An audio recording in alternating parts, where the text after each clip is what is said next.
Hi everyone and welcome back to the channel. I am Naveed Ahmed. Today in this video I will show you how you can change the admin panel password of your WordPress website. So log into your WordPress dashboard. After that go to users and now click here on this edit button of your user. Scroll down. Click here on set new password. Write down your password.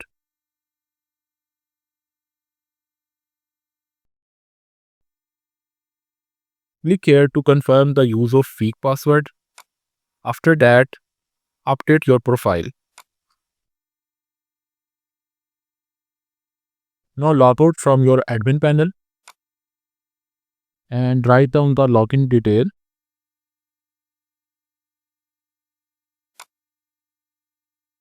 Now you can see that in this way, we can easily change the password of our admin panel of WordPress website. Thanks for watching this video. If you like our video, kindly subscribe our channel and share the video with your friends.